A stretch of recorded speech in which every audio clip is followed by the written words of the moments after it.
وَأَمَّا حُكْمًا فَكَإِخْبَارِ الصَّحَابِيِّ الَّذِي لَمْ يُخْبِرْ عَنِ الْكُتُبِ الْمُتَقَدِّمَةِ مَا لَا مَجَالَ فِيهِ لِلْاجْتِهَادِ عَنِ الْأَحْوَالِ الْمَاضِيَةِ كَأَخْبَارِ الْأَنْبِيَاءِ۔ اور حکماً رفع، تو اس کی صورت یہ ہے کہ جیسے کوئی صحابی جنہوں نے سابقہ آسمانی کتابیں نہیں پڑھی ہیں، اس کے باوجود وہ کسی ایسے معاملے کی خبر دیں جسے اپنی رائے اور اجتہاد کے ذریعہ نہیں جانا جا سکتا۔ مثلاً گزرے ہوئے زمانے میں پیش آنے والے واقعات کی خبر دیں،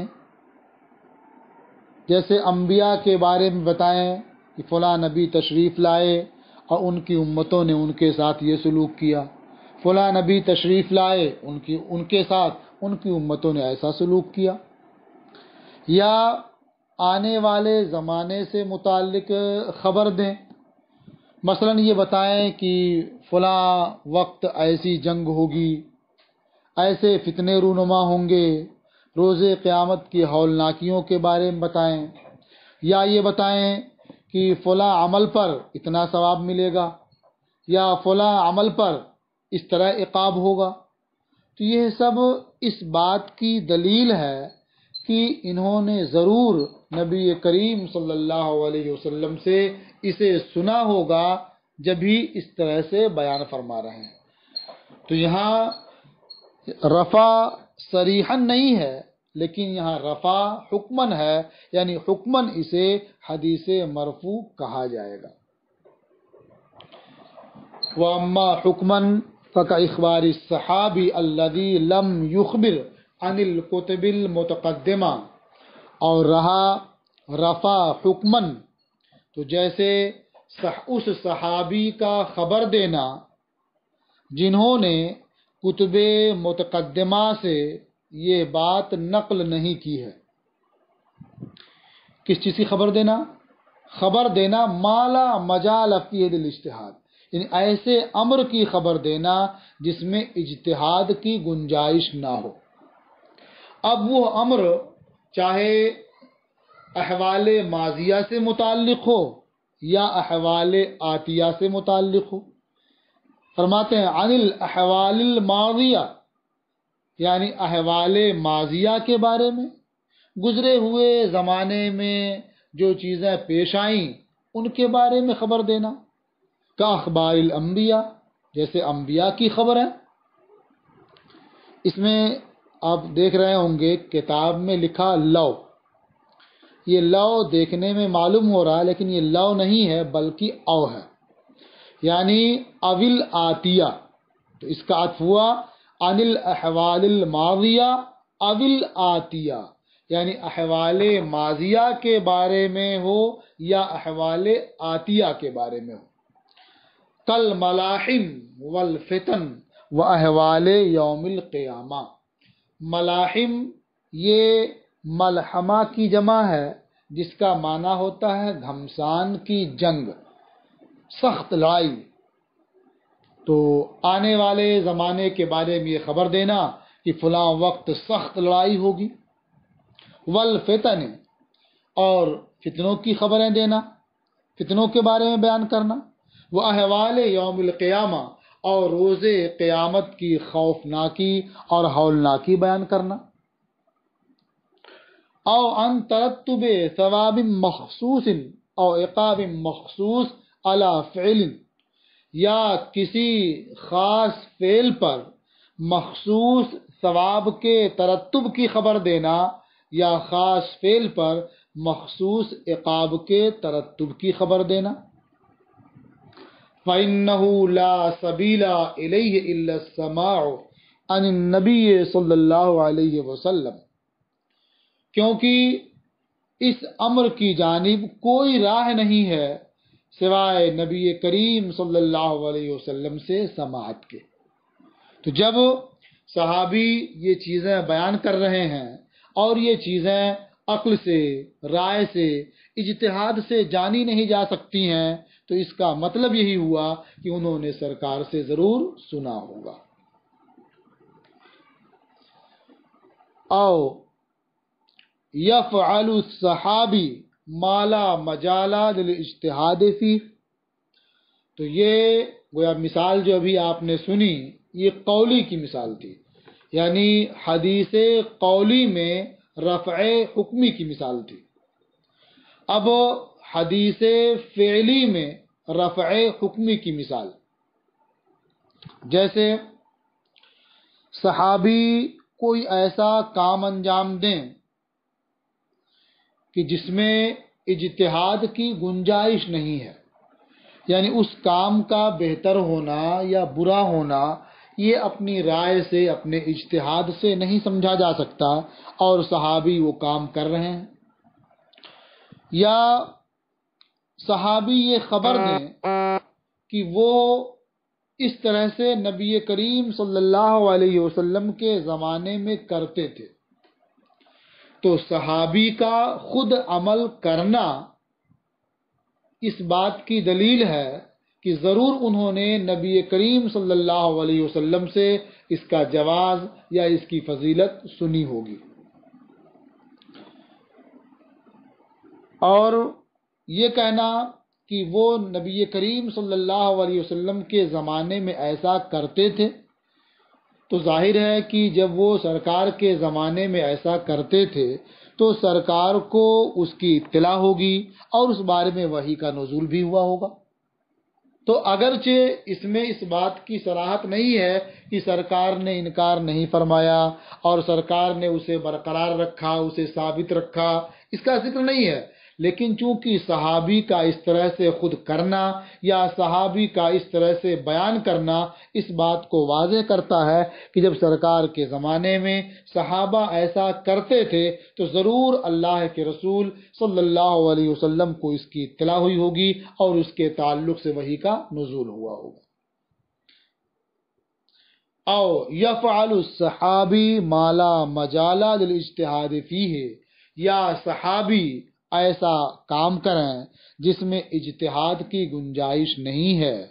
او یخبر الصحابی بانہم کانوا یفعلون کذا فی زمان النبی صلی اللہ علیہ وسلم، یا صحابی اس بات کی خبر دیں کہ وہ نبی کریم صلی اللہ علیہ وسلم کے زمانے میں ایسا کرتے تھے۔ لأن الظاہر اطلاعہ صلی اللہ علیہ وسلم علی ذلک، اس لیے کہ ظاہر نبی کریم صلی اللہ علیہ وسلم کا اس پر مطلع ہونا ہے اور اس کے تعلق سے وحی کا نازل ہونا ہے۔ او یقولون ومن السنت کذا، یا صحابہ یہ فرمائیں کہ من السنت کذا، تو صحابہ کا یہ کہنا کہ من السنت کذا یہ بھی رفع حکمی کی دلیل ہے۔ کیوں؟ کہتے ہیں لأن الظاہر ان السنت سنت رسول اللہ صلی اللہ علیہ وسلم، اس لیے کہ ظاہر یہی ہے کہ سنت سے مراد اللہ کے رسول صلی اللہ علیہ وسلم کی سنت ہے۔ ہاں، اس آخر والی مثال سے متعلق بعض محدثین کا کہنا یہ ہے کہ یہ رفع حکمی کی مثال نہیں ہے، اس لیے کہ اس میں جس طرح سے مرفوع ہونے کا احتمال ہے اسی طرح سے موقوف ہونے کا بھی احتمال ہے، کیونکہ سنت کا اطلاق جس طرح سے اللہ کے رسول صلی اللہ علیہ وسلم کی سنت پر ہوتا ہے، اسی طرح سے صحابہ اور خلفائے راشدین کی سنت پر بھی سنت کا اطلاق ہوتا ہے۔ فرماتے ہیں وقال بعضهم انه يحتمل سنت الصحابہ، بعض محدثین نے فرمایا کہ صحابہ کا ومن السنت کذا کہنا سنت صحابہ اور سنت خلفائے راشدین کا بھی احتمال رکھتا ہے۔ فإن السنت یطلق علیہ، کیونکہ لفظ سنت کا اطلاق یہ صحابہ اور خلفائے راشدین کی سنت پر ہوتا ہے۔ یہ ایک فصل گویا مکمل ہو گئی، اب یہاں سے ایک دوسری فصل شروع کرتے ہیں۔ فرماتے ہیں فصل السند طریق الحدیث وهو رجاله الذین رووہ، یعنی اس سے پہلے آپ نے حدیث کی تعریف پڑھ لی، پھر انتہائے سند کے اعتبار سے حدیث کی 3 قسمیں پڑھ لی، پھر اس کے بعد یہ بھی جان لیا کہ اصطلاح مشہور میں خبر یہ حدیث کا مرادف ہے، پھر اس کے بعد یہ بھی سمجھ لیا کہ حدیث مرفوع جو ہوتی ہے تو کبھی صراحتاً ہوتی ہے اور کبھی حدیث مرفوع ہوتی ہے حکماً، اور ہر ایک کی مثال بھی سن لی۔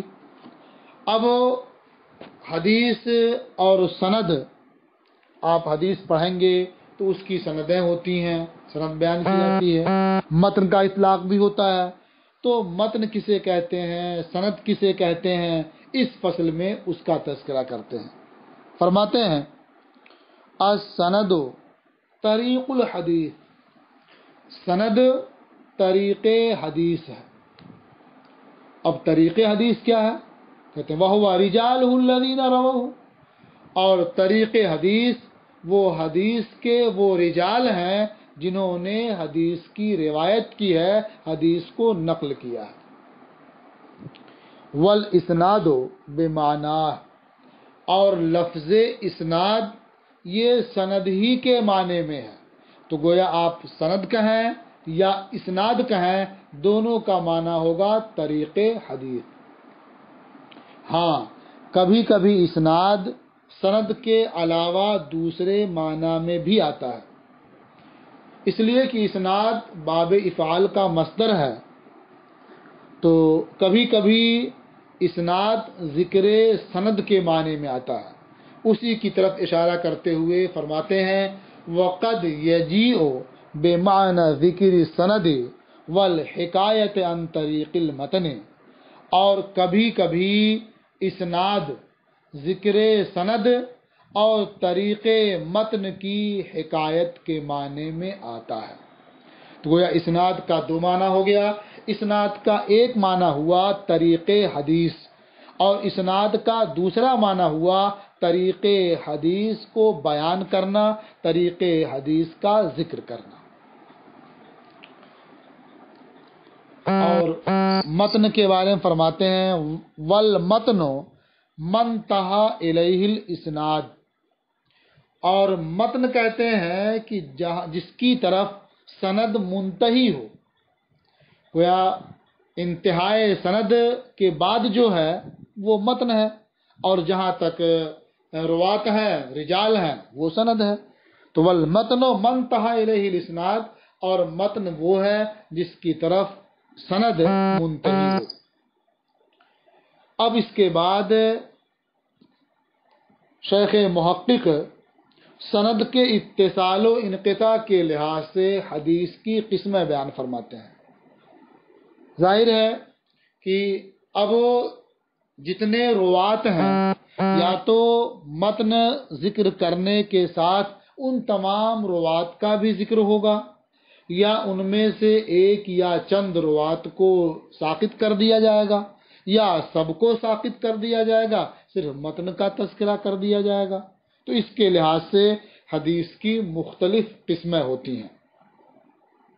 آگے اسی سند کے اتصال اور انقطاع کے لحاظ سے حدیث کی قسموں کا تذکرہ کرتے ہوئے فرماتے ہیں فَإِن لَمْ يَسْقُطْ راو من الروات من البین فالحدیث متصل، تو اگر راویوں میں سے کوئی راوی درمیان سے ساقط نہ ہو، یعنی تمام روات کا ذکر ہو، تو حدیث متصل ہے۔ وَيُسَمَّى عَدَمُ السُّقُوطِ اتصالا، اور عدم سقوط کا نام اتصال رکھا جاتا ہے۔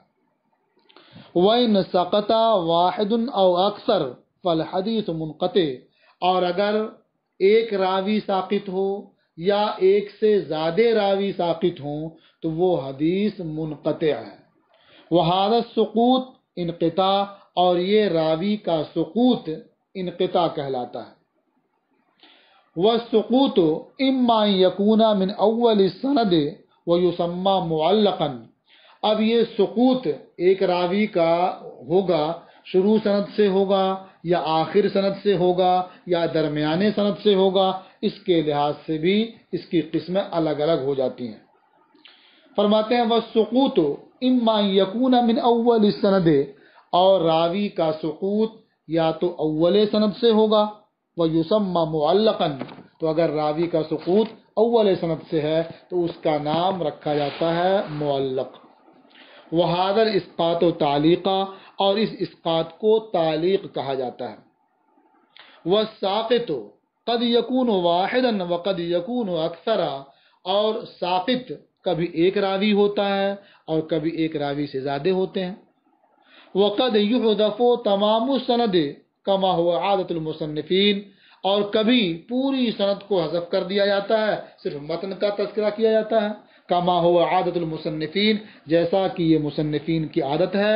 یقولون قال رسول اللہ صلی اللہ علیہ وسلم، کہ مصنفین فرماتے ہیں کہ اللہ کے رسول صلی اللہ علیہ وسلم نے ارشاد فرمایا، اور جتنے روات ہوتے ہیں ان میں سے کسی کا تذکرہ نہیں کرتے ہیں، گویا یہاں پوری سند حذف کر دی جاتی ہے.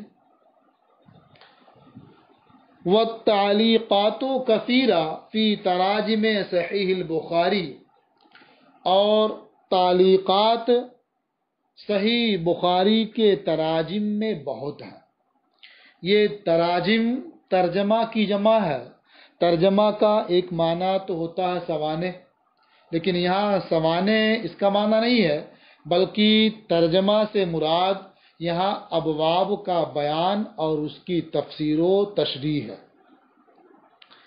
اسی کو ترجمۃ الباب کہا جاتا ہے، یعنی ایک باب قائم فرمایا اور اس کی وضاحت اور اس کی تفسیر کے لیے کچھ ذکر کر دیتے ہیں، تو وہ ترجمۃ الباب.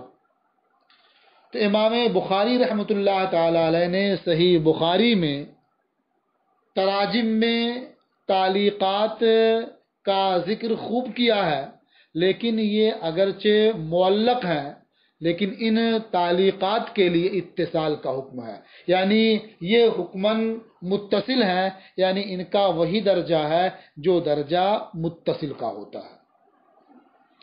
کہتے ہیں وہ تعلیقات و کثیرہ فی تراجم صحیح البخاری، اور صحیح البخاری کے تراجم میں تعلیقات بہت ہیں. ولہا حکم الاتصال، اور تعلیقات کے لیے اتصال کا حکم ہے. اب ترجمۃ الباب کی ایک مثال جس میں تعلیق ہے، جیسے بخاری شریف میں ایک باب ہے المعاصی من امر الجاہلیہ ولا یکفر صاحبها بارتکابها الا بالشرک لقول النبی صلی اللہ علیہ وسلم انک امرؤ فیک جاہلیہ.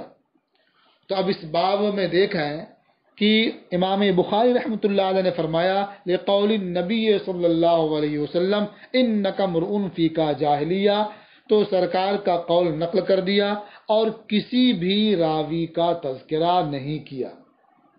تو یہ حدیث معلق ہے اور ان کا یہ عمل تعلیق ہے، اور یہ اس تعلیق کا درجہ، اس کا حکم اتصال کا حکم ہے. اسی کے بارے میں فرمایا وَلَهَا حُكْمُ الْاِتِّصَال، یعنی اس طرح جو تعلیقات امام بخاری کی ہیں ان کے لیے اتصال کا حکم ہے. کیوں اتصال کا حکم ہے؟ کہتے ہیں لِأَنَّهُ التزم فی هذا الكتاب ان لا یأتی الا بالصحیح، اس لیے کہ امام بخاری نے اس کتاب میں یعنی صحیح بخاری میں اس امر کا التزام کیا ہے کہ وہ صرف صحیح حدیث لائیں گے. اب ایک شبہ یہ ہوتا ہے کہ پھر جو سند کے ساتھ ہے اور جو بغیر سند کے ہے، جب دونوں کا حکم اتصال ہی کا ہے گویا دونوں ایک درجے میں ہیں. تو کہتے ہیں ایسا نہیں ہے، حکم تو اتصال کا ہے لیکن دونوں کے درجات میں فرق ہے. یعنی وہ حدیث جو پوری سند کے ساتھ مذکور ہے وہ بھی متصل ہے، اس کا درجہ اعلیٰ ہوگا، اور یہ تعلیق جو ہے یہ بھی متصل کے حکم میں ہے لیکن اس کا درجہ اس متصل سے کم ہوگا۔ اسی کی طرف اشارہ کرتے ہوئے فرماتے ہیں وَلَكِنَّهَا لَيْسَتْ فِي مَرْتَبَةِ مَسَانِيدِهِ، لیکن یہ تعلیقات امام بخاری کی مسانید کے درجے میں نہیں ہے۔ مسانید کا مطلب کیا ہوا؟ یعنی ان احادیث کے درجے میں نہیں ہے جن کا ذکر امام بخاری نے سندوں کے ساتھ کیا ہے۔ الا ما ذکر منہا مسندن فی موضع آخر من کتابہ، ہاں اگر ایک جگہ حدیث کو معلق ذکر کیا ہے لیکن دوسری جگہ اسی صحیح بخاری میں اس حدیث کا ذکر سند کے ساتھ کر دیا ہے تو بلا شبہ اس تعلیق کا درجہ بھی وہی ہوگا جو درجہ امام بخاری کی مسند کا ہے، اس لیے کہ اسی کتاب میں دوسری جگہ سند کے ساتھ یہ موجود ہے۔ الا ما ذکر منہا مسندن، مگر وہ معلق، وہ تعلیق جس کا ذکر امام بخاری نے سند کے ساتھ کر دیا ہے اپنی اس صحیح میں دوسرے کسی مقام پر۔ وقد يفرق فيها بأن ما ذکر بصيغة الجزم والمعلوم، اور کبھی اس تعلیق اور مسند کے درمیان فرق اس طور پر کیا جاتا ہے، کبھی اس تعلیق اور مسند کے درمیان اس طور پر فرق کیا جاتا ہے کہ امام بخاری رحمۃ اللہ تعالی علیہ نے جو، اور کبھی ان تعلیقات میں فرق کیا جاتا ہے اس طور پر کہ جسے امام بخاری رحمۃ اللہ تعالی علیہ نے صیغہ جزم یعنی صیغہ معروف کے ساتھ ذکر کیا ہے، مثلا یہ کہا قال فلان یا کہا ذکر فلان، تو یہ صیغہ جزم اور معلوم کے ساتھ ذکر کرنا یہ اس بات کی دلیل ہے کہ امام بخاری رحمۃ اللہ تعالی علیہ کے نزدیک اس کی اسناد ثابت ہے، تو یہ قطعاً صحیح ہے۔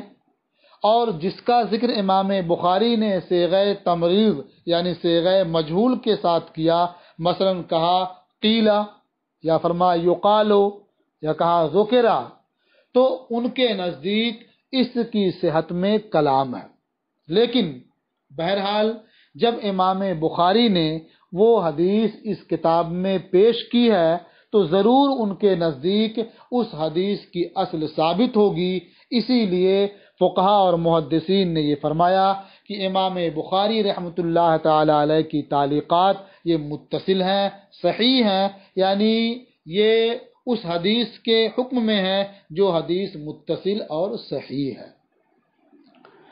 فرماتے ہیں وقد یفرق فیہا، اور کبھی تعلیقات میں فرق کیا جاتا ہے اس بات کے ذریعہ کہ بأن ما ذکر بصیغۃ الجزم والمعلوم، یہ عطف جو ہے تفسیر کے طور پر ہے کہ جسے امام بخاری نے جزم یعنی صیغہ معروف کے ساتھ ذکر کیا، مثلا امام بخاری کا فرمانا کہ قال فلان او ذکر فلان، تو یہ دلیل ہے اس کی سند کے ثابت ہونے پر امام بخاری رحمۃ اللہ علیہ کے نزدیک، لہذا وہ صحیح ہے یقینی طور پر۔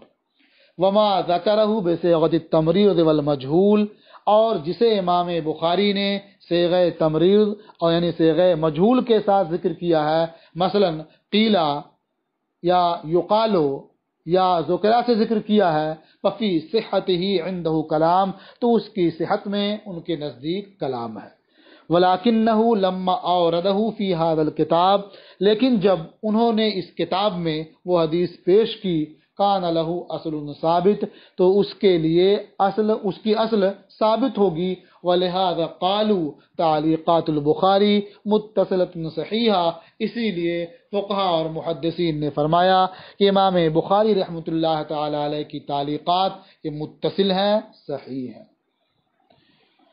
تو اس طرح سے سند کے اتصال و انقطاع کے لحاظ سے حدیث کی مختلف قسمیں ہوتی ہیں، جن میں سے آپ نے اجمالی طور پر ابھی پہلے متصل اور منقطع کو سمجھا ہے اور اس کے بعد ایک قسم معلق کو پڑھ لیا ہے۔ اب آگے دوسری قسمیں مرسل اور معضل وغیرہ آتی ہیں، انشاءاللہ اگلے سبق میں اس کا بیان ہوگا۔ السلام علیکم ورحمۃ اللہ وبرکاتہ۔